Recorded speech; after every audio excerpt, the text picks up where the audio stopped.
I'm not here to motivate you. I'm here to train your mind.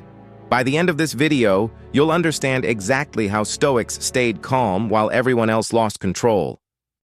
Most people think emotions control them. They say things like, "I couldn't help it. That's just how I am. It made me angry." The Stoics rejected this idea completely. They believed emotions are not rulers, they are signals. And the man who learns to interpret signals instead of obeying them becomes powerful. Today, we're talking about how to master your emotions the Stoic way, not by suppressing them, not by denying them, but by leading them.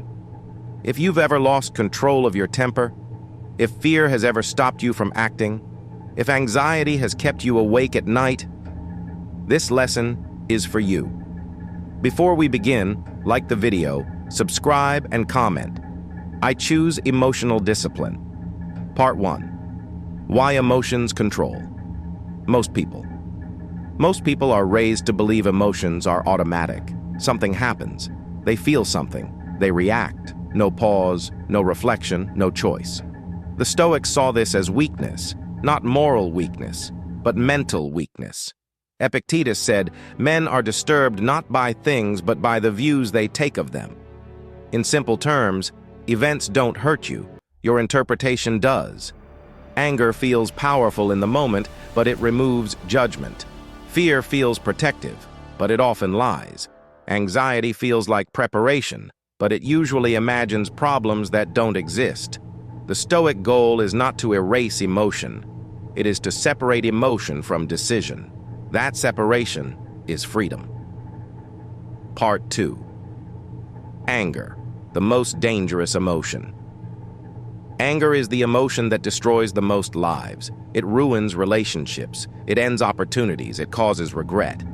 And yet people defend it. They say, "I was right to be angry. They deserved it." Seneca strongly disagreed. He called anger temporary madness, because anger narrows your mind. It shortens your vision. It convinces you to act now and think later.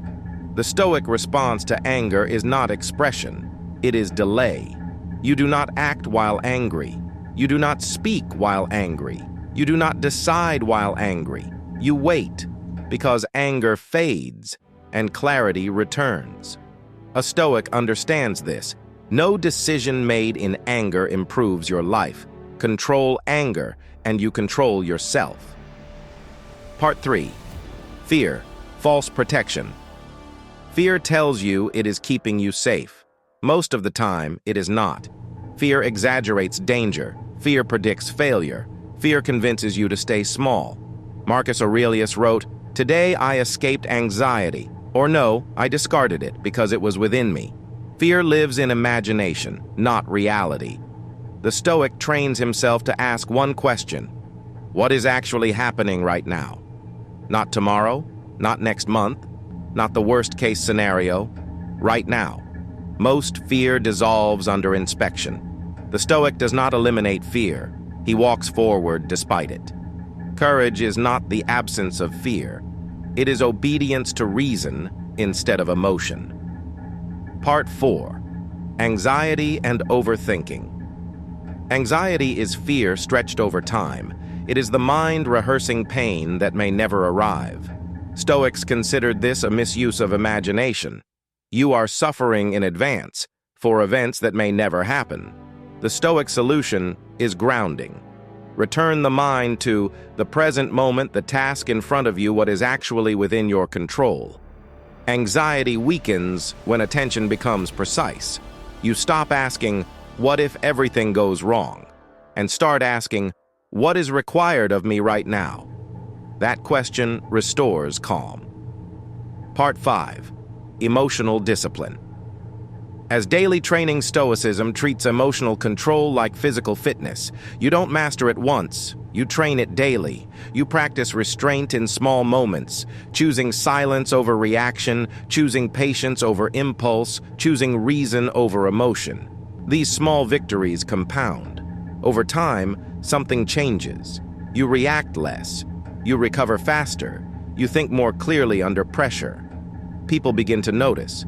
They may not know why, but they feel your stability. That is Stoic strength. Part 6. Becoming emotionally unshakable. The Stoic does not aim to feel nothing. He aims to feel without being ruled. When anger appears, he observes it. When fear appears, he questions it. When anxiety appears, he grounds himself. Marcus Aurelius reminded himself, "You have power over your mind, not outside events. Realize this, and you will find strength." Emotional mastery is quiet. There is no applause, no announcement, just calm consistency. And over time, you become the man who cannot be easily provoked, cannot be easily shaken, and cannot be easily controlled. Part 7. Emotional mastery in real life, where Stoicism is tested. Stoic emotional control is not tested in quiet rooms. It is tested in real life. It is tested when someone disrespects you, when plans fail, when you are misunderstood, when emotions rise suddenly and strongly. Anyone can be calm when nothing is happening. Stoicism matters when something is happening. The Stoic understands this. Life will always try to pull you out of balance. That is not a flaw in life. That is the training. When someone provokes you, the Stoic does not ask, "How do I win this argument?" He asks, "How do I leave this situation with my dignity intact?" When fear appears, the Stoic does not ask, "How do I eliminate fear?" He asks, "What action would reason choose right now?" When anxiety builds, the Stoic does not try to escape it. He narrows his focus. One breath, one task, one moment. Stoicism teaches you to shrink chaos. You don't control everything. You control the next right action. This is how emotional mastery becomes practical, not by perfection, but by consistent correction. Every time you notice emotion rising and choose restraint, you strengthen the part of your mind that governs behavior. Over time, this becomes automatic. You stop exploding. You stop panicking. You stop overthinking. Not because you are numb, but because your mind has learned discipline. This is how Stoicism rewires emotional habits. Slowly, quietly, permanently. Part 8. Becoming the man who cannot be emotionally controlled. At a certain point, Stoicism stops being something you practice. It becomes something you are. You are no longer the man who reacts first and thinks later. You are no longer the man who lets anger decide his words. You are no longer the man whose mood is controlled by external events. You become the man who pauses, the man who observes, the man who chooses. This is the highest level of emotional mastery, not emotional suppression, but emotional sovereignty. Marcus Aurelius reminded himself that no one could truly harm him unless he allowed it to harm his character. That is the Stoic line you must draw in your own life. People may provoke you. Life may disappoint you. Circumstances may pressure you. But none of these things get to decide who you become. That decision is yours. Stoic emotional mastery means you stop asking, "How do I feel right now?" and start asking, "How should a disciplined man act right now?" That question changes everything. It shifts your identity from emotional to intentional. You stop being ruled by impulse. You stop being dragged into unnecessary conflict. You stop giving power to people who want a reaction. Instead, you become grounded, steady, predictable in the best way. People begin to trust you, not because you are loud, but because you are stable. They sense that you are not easily shaken, and this stability becomes your quiet strength. Over time, your emotions still appear, but they no longer command. They inform. They pass. They leave you intact. This is what Stoics meant by freedom. Not freedom from emotion, but freedom from emotional domination. And once you experience this freedom, you will never want to return to the chaos of emotional slavery. You will protect this calm carefully. You will guard your mind. You will choose your responses, and slowly, without drama or announcement, you will become the kind of man that circumstances cannot break. Part 9. The weekly Stoic emotional training plan. Simple, real, effective. Stoic emotional mastery is not built in moments of inspiration. It is built through routine. The Stoics did not rely on motivation. They relied on daily structure. So let's turn everything you've learned today into a simple weekly system you can actually live with. Nothing extreme, nothing unrealistic, just discipline you can maintain. Daily practice. Morning intention. Each morning before the day begins, remind yourself of 3 truths. Today, I may be challenged. Today, I may be provoked. Today, I may feel anger, fear, or anxiety. And none of these emotions get to decide my behavior. This takes less than 1 minute, but it prepares your mind for reality instead of fantasy. Daily practice. Emotional check-in. Once during the day, pause briefly and ask, what am I feeling right now? Is this emotion helping or hurting my judgment? You do not need to fix the emotion. You only need to notice it. Awareness weakens emotional control. Daily practice. Delay rule. Whenever you feel a strong emotional urge to speak, react, send a message, or make a decision, delay. Even 10 seconds changes outcomes. Anger fades, fear exaggerates less, anxiety loses urgency. This rule alone will prevent most regret in your life.